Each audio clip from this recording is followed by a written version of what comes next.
नमस्कार दोस्तों, economics classes में आपका स्वागत है। और आज हम लोग देखेंगे market equilibrium and price determination. Market equilibrium कैसे होता है, मार्केट में इक्विलिब्रियम की जो व्यवस्था होती है वो कैसे आती है, और जो किसी भी प्रोडक्ट का प्राइस है वो किस बेसिस पे डिटरमाइन किया जाता है। इसमें अलग अलग इकोनॉमिस्ट ने अपने अपने व्यूज दिए थे। तो जिन इकोनॉमिस्ट के नाम हम यहाँ पे देखेंगे आज और उनके व्यूज पढ़ेंगे, वो आपके नेट एग्जाम के लिए भी इम्पोर्टेंट है। ठीक है, बीए के एग्जाम्स के साथ साथ वो आपके नेट के एग्जाम्स के लिए भी इम्पोर्टेंट है। और बाकी अगर आप किसी एग्जाम में बैठते हैं तो बेसिकली आगे अगर आप जाके इकोनॉमिक्स की फील्ड में अपना करियर बनाते हैं तो आपको सभी इकोनॉमिस्ट की थ्योरीज पढ़ना ज्यादा इंपॉर्टेंट होगा। तो उन इकोनॉमिस्ट के नाम आपको पता होने चाहिए, उनके फेमिलियर होना चाहिए, आपको उनके नामों से फेमिलियर होना चाहिए कि ठीक है इनकी ये थ्योरी थी। तो चलिए स्टार्ट करते हैं। सबसे पहला क्वेश्चन आता है, व्हाट इज प्राइस। प्राइस क्या है? ठीक है, प्राइस क्या है? प्राइस एक मूल्य है जो हम किसी भी गुड्स एंड सर्विसेज को जब हम खरीदते हैं, परचेज करते हैं, तो उसके बदले में हमें कुछ ना कुछ एक मूल्य देना पड़ता है, वो प्राइस कहलाता है। ठीक है, अब अगर आप कोई भी चीज खरीदते हैं या कोई भी सर्विस आप लेते हैं तो उसके बदले में कुछ पैसे आप देते हैं, वो प्राइस होता है, उसका प्राइस होता है। प्राइस कैसे डिटरमाइन किया जाता है?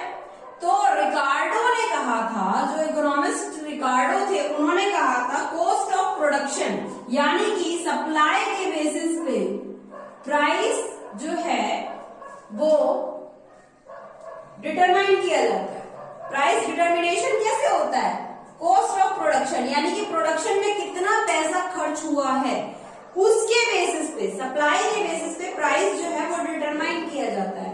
और वही दूसरी तरफ जो इकोनॉमिस्ट जेवनसन थे, उन्होंने कहा था मार्जिनल यूटिलिटी के बेसिस पे, यानी कि डिमांड के बेसिस पे, डिमांड कितनी है मार्केट में, उस बेसिस पे प्राइस जो है वो डिटरमाइन होता है। लेकिन डॉक्टर मार्शल, एल्फ्रेड मार्शल, जिन्होंने प्रिंसिपल ऑफ माइक्रो इकोनॉमिक्स की बुक भी लिखी है, डॉक्टर मार्शल, उनका कहना था, उनका कुछ अलग ही कहना था। उन्होंने ये कहा था जब प्राइस डिटरमाइन होता है तो डिमांड एंड सप्लाई दोनों ही इंपॉर्टेंट फैक्टर्स होते हैं, यानी कि कॉस्ट ऑफ प्रोडक्शन और मार्जिनल यूटिलिटी दोनों ही इंपॉर्टेंट फैक्टर होते हैं। किसी एक को लेके हम प्राइस को डिटरमाइन नहीं कर सकते। ठीक है, आप भी देखते होंगे जब मार्केट में डिमांड इंक्रीज होती है या डिक्रीज होती है तो उसी के हिसाब से प्राइस भी इंक्रीज और डिक्रीज होता है। ये हमने concept of demand and concept of supply में पढ़ा है कि कैसे क्या होता है। तो इसीलिए डॉक्टर मार्शल ने जो कहा था कि प्राइस जो है वो कॉस्ट ऑफ प्रोडक्शन यानी कि सप्लाई एंड मार्जिनल यूटिलिटी यानी कि डिमांड, इन दोनों के बेसिस पे डिपेंड होता है। यूटिलिटी का मतलब क्या है? यूटिलिटी का मतलब क्या है? यूटिलिटी का मतलब है सेटिस्फेक्शन। अगर आप कोई भी प्रोडक्ट खरीदते हैं, ठीक है, और आप उससे सेटिस्फाई होते हैं, वो तो आपकी यूटिलिटी कंप्लीट हो गई। जैसे आपको यूटिलिटी है 4 आइसक्रीम्स की और आपने एक आइसक्रीम खाई तो आपकी यूटिलिटी कंप्लीट नहीं हुई।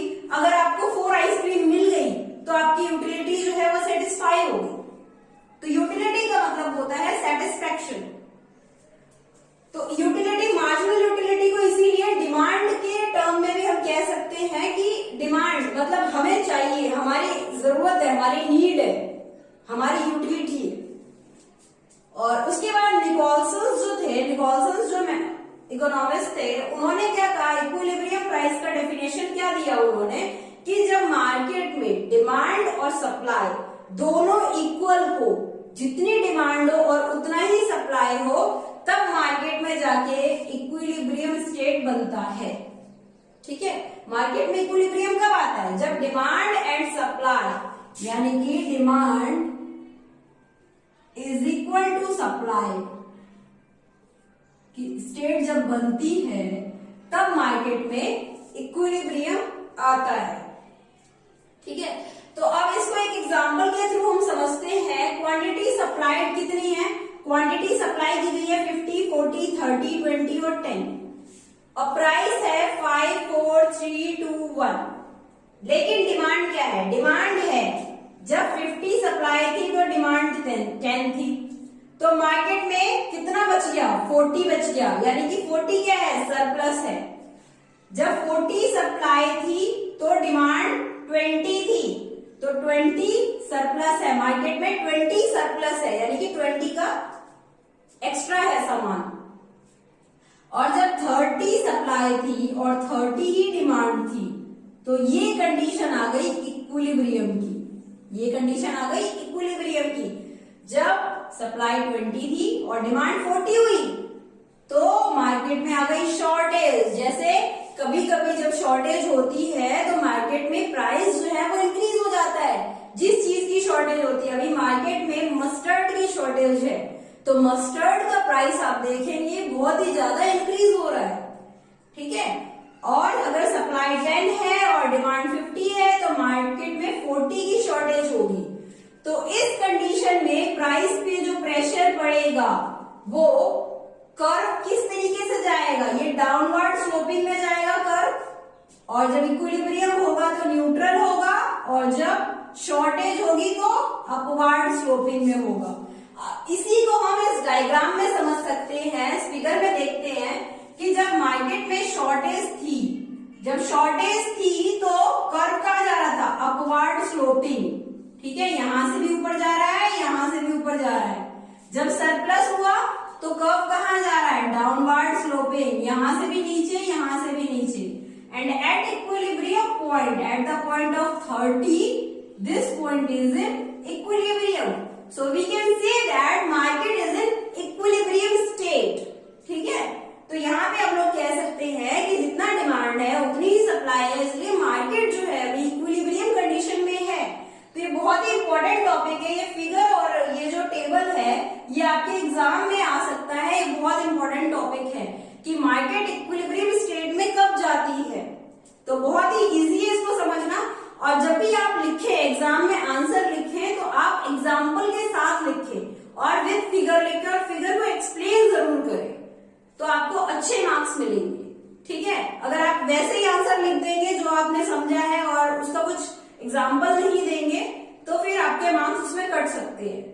बिकॉज जब आप एग्जाम देते हैं तो आपको ये समझना चाहिए कि जो चेक करने वाला है, कॉपी चेक करने वाला है, उसे कुछ नहीं आता, उसे कुछ नहीं आता, ठीक है। और आपको उसे समझाना है, जिस तरीके से कोई आपको एग्जाम्पल देके समझाता है तो आपको अच्छे से समझ में आता है, उसी तरीके से आपको भी एग्जामिनर को समझाना है, जो कॉपी चेक करता है उसको समझाना है कि किस तरीके से ये चीज कैसे एक्सप्लेन की जाती है, ठीक है। तो आज के लिए बस इतना ही। नेक्स्ट सेशन में हम लोग आगे देखेंगे इकोनॉमिक्स का second part. Thank you so much.